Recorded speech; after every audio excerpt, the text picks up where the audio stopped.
हरिओम. पसायदान. योगदा श्री जयगणेश जोशी यांनी केलेले निरूपण. प्रवचन क्रमांक 31. पसायदान. ओवी 6वी भाग 2. चंद्रमेजे लांछन मार्तंड जे तापहीन, ते सर्वाही सदा सज्जन सोयरे होतू. कलंक नसलेला चंद्र, दाह न देणारा सूर्य, अशा सज्जनांशी सर्वांचे कायमस्वरूपी नाते जोडले जाऊ दे. पहिल्या चरणाच्या निरूपणानंतर आता दुसरा चरण पाहू. मार्तंड जे तापहीन. माऊलींनी ईश्वरनिष्ठ भक्तांना, संतांना सूर्य परंतु ताप न देणारे असे म्हटले आहे. अत्युच्च पदाचा दोष. सूर्याबद्दल कवी म्हणतो, देशी तापपरी जसा वरीवरी येशी नभी भास्करा, अत्युच्चपदी थोरही बिघडतो, हा बोध आहे खरा.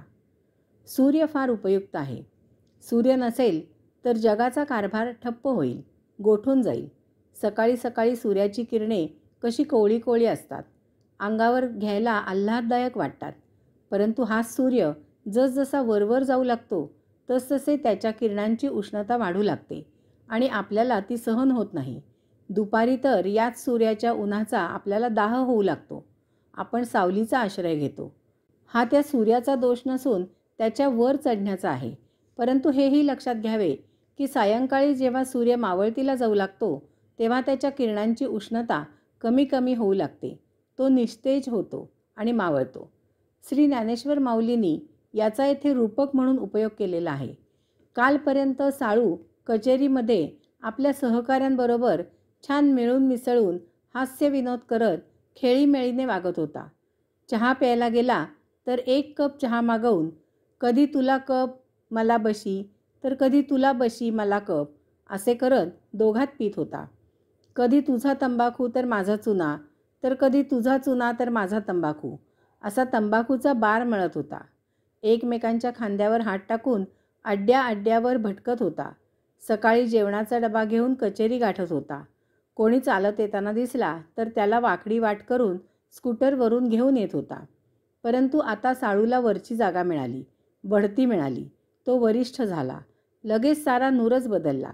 आता तो कचेरीत 10 ऐवजी 11 वाजता येतो, कारण आता तो साहेब आहे. स्वीय सचिवामार्फत सभेला सर्वजण आल्याची खात्री करून त्यांना थोडा वेळ ताटकळत ठेवून मग पुढाराने तेथे जावे आणि उशिरा आल्याबद्दल दिलगिरी व्यक्त करीत स्थानापन्न व्हावे असा अलिखित नियम झालेला आहे. आता साळू कोणाजवळही कामाशिवाय बोलत नाही, कोणाकडे पाहतही नाही. आता साळू केबिनमध्ये कचेरीच्या खर्चाने चहा पितो. शिपाई त्याला स्वतःच्या खर्चाने तंबाखू मळून देतो. आता साळू जेवणाचा डबा घेऊन जात नाही. त्याच्या दारातील शिपाई 12 वाजता डबा पोहोचवतो. आता साळू जीपमधून कचेरीत जातो. कचेरीत यायला कोणाला उशीर झाला तर त्याला जाब विचारतो. रोजची बस मिळाली नाही, ते पंक्चर मला माहीत नाही असे खडसावतो आणि वेळेवर यायची तंबी देतो. हा साळूचा दोष नसून त्याला मिळालेल्या बढतीचा आहे. तापहीन. येथे काहीही स्थिर नाही. उद्या प्रत्येकाला सर्व काही येथेच ठेवून जायचे आहे. द्वंद्व हा वैश्विक नियम आहे. तो कोणालाही चुकवता येत नाही. जो चढला त्याला मावळतीचा उतार चुकत नाही. जो उगवला तो मावळणारच. मुळातच चढल्याची भावना करून घेऊ नये, म्हणजे उतारही जाणवत नाही. 4 दिवस जगायचे ते सर्वांसह आनंदात जगावेत. जो तो आपापले काम करतच असतो. थोडे इकडे तिकडे व्हायचेच, ते सहन करावे. कोणाला ताप देऊ नये. सर्वांना सांभाळून घ्यावे. एकेकाळी आपणही खालच्या पायरीवर होतो आणि त्या खालच्या पायरीमुळेच वरच्या पायरीवर आलो आहोत याचे भान असावे. कोणीही स्वयंभू म्हणून येथे जन्माला आलेला नाही. खालच्या पायरीच्या आधारावरच वरची पायरी तग धरून असते हे विसरू नये. कोणीतरी खाली असल्याशिवाय कोणीही वरती असू शकत नाही. जगात गरीब आहेत म्हणून श्रीमंत आहेत. पृथ्वीवर एक ठराविकच जागा आहे, त्यात तुम्ही भर घालू शकत नाही. कोणीतरी 100 फुटात राहत आहेत म्हणून तुम्ही 1000 फुटात राहत आहात. कोणाच्या तरी अंगाखांद्यावर पाय देता तेव्हाच तुम्ही वर चढू शकता. कोणालाही हिणवू नये, तुच्छ मानू नये, कमी लेखू नये. जो तो आपापल्या प्रारब्धाने संचितानुसार जगत असतो. त्या प्रारब्धामधून संचित संपवण्यासाठी आपल्याला शक्य असेल तितके सर्वांना सहकार्य करावे, मदत करावी, उपयोगी पडावे. यात सहकार्याची, मदतीची, उपकाराची भावना न ठेवता कर्तव्याची जाण ठेवावी. आपण समाजात राहत असतो, त्या समाजाचे आपण काही देणे लागतो. ते जसे जमेल तसे देत असावे. असे करायला आपल्याला संधी मिळाल्याबद्दल कृतकृत्य असावे. आपण येथे फार काळ मुक्काम करू शकत नाही. या मुक्कामात स्वयंभू असल्याच्या तोऱ्यात वर्तन करू नये. बोट धरून चालायला शिकावे लागते, तेव्हाच आपण उभे राहतो. शेवटी कोणाच्या तरी खांद्यावरून जावे लागते. मधल्या काळात या जगाला धक्का न लावता आनंदाने जगावे. देता आला तर इतरांना आनंद द्यावा. ते न जमले तर निदान ताप तरी देऊ नये. आणि म्हणून माऊली येथे सांगतात की मार्तंड ते तापहीन. मार्तंड म्हणजे दुपारी 12 वाजतानाचा पायाखाली आपली सावली येण्याच्या वेळचा सूर्य. यावेळी तो महातप्त किरण सोडत असतो.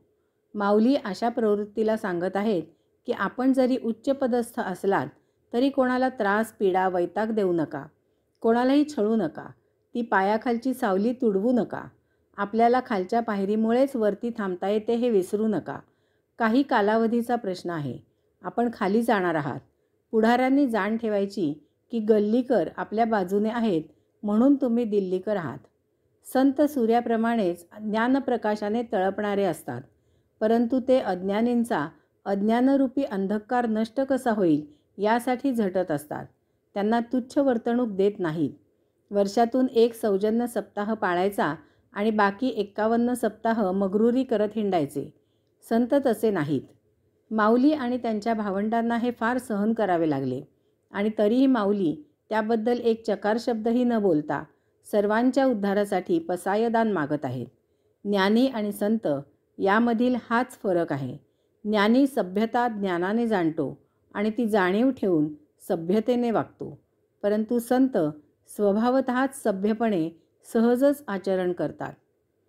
पुढील प्रवचनामध्ये उर्वरित चरण पाहू. हरिओम.